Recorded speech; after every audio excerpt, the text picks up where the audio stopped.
I just wanted to have a brief comment about the human zoos and some of this stuff from last week too. Um, the desire to, and obviously totally artificial from a social or political viewpoint or whatever you want, an attempt by someone to try to put artificial restrictions or limitations to others, is that the zoos and those Nazi or those Hispanic or Latin American rules about different groups interacting or intermarrying with groups, and which one of these are in lower status, or with the Nazis, which ones were prohibited. This is we got a long history of that in the United States. I forget the term for it, miscegenation or something. It's like to oppose race mixing was the old statement, that you can't have people marrying just anybody. It ruins things. Well, we know genetically that's nonsense. And so all these laws that were on the books until probably 25 or 30 years ago in parts of the United States, we did have the civil rights movement. We did supposedly put an end to this kind of thinking, but it still persists because it's ancient. It's a human inclination to, on the part of some people, to try to decide who's inferior and who's superior.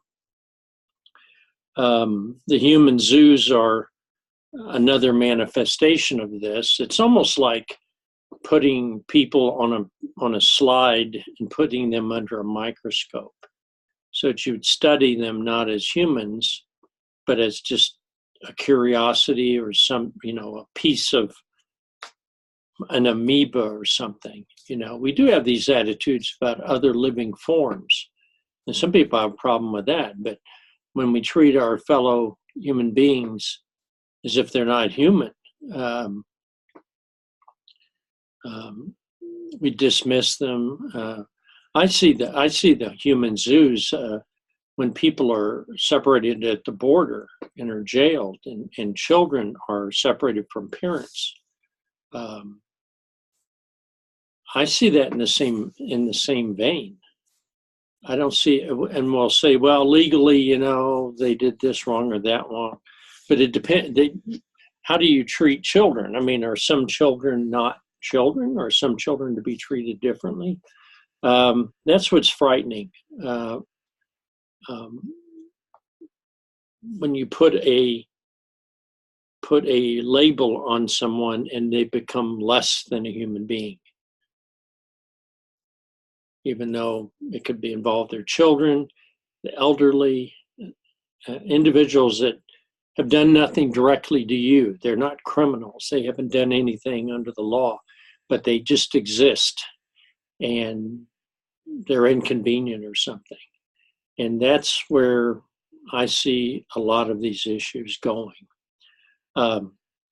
Human zoos, shocking. But at the time, people thought, oh, that's fine. Show us what other people in the world, how they live. But the fact is, they weren't voluntarily sharing their culture. Certainly not later in the episode. They were simply there as caged animals, and their survival didn't matter. So I want to get at that attitude. Even if we don't have human zoos anymore, if we regard other people as just things that live in another part of the world, and we can watch a video about them, I remember we used to have these things called a travelogue or something. People would buy tickets to them, and then you'd go and they'd say, here's Congo, Central Africa, and you'd show you the wildlife and the people and everything, and you'd be all amazed, or it'd show volcanoes going off, or it would show headhunters, or it would show big snakes or rhinoceros or all kinds of exotic things. And people would be amazed and say, wow, that was really good. We learned a lot about X, whatever X is. But we didn't know the people, the people were just a human version of what lives there, but we didn't feel closer to them, or we might have been shocked by them, or by the way they dressed, or the language, or something they ate, or something. We would have regarded it as less than human. So that kind of attitude is, I guess, what I'm trying to get at. When people dismiss someone, saying, "Oh, yeah, but yeah, it's terrible what happened," but no, there is no buts. There is no buts. I mean, it's a different civilization, a different language, a different culture. It's still sacred to me. If anything's sacred, that's sacred. We can argue religion all day, but the right of people to exist and to have their culture, even though I don't understand it. So the human zoos was kind of a cruel trick played on both of us, really, because that wasn't really what the people were like. People just looked at them across the bars and thought.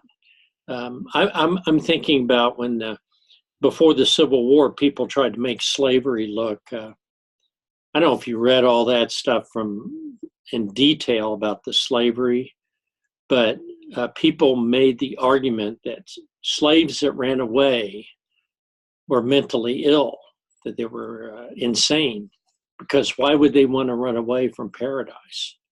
And of course, you're going to look and say, "Oh, did it say that?" Well, if you go back, part of this from a Wikipedia, I admit, and some of the sources, but the argument was made that there was the people that ran away, the slaves that ran away, were actually out of their minds, because a rational person would enjoy slavery.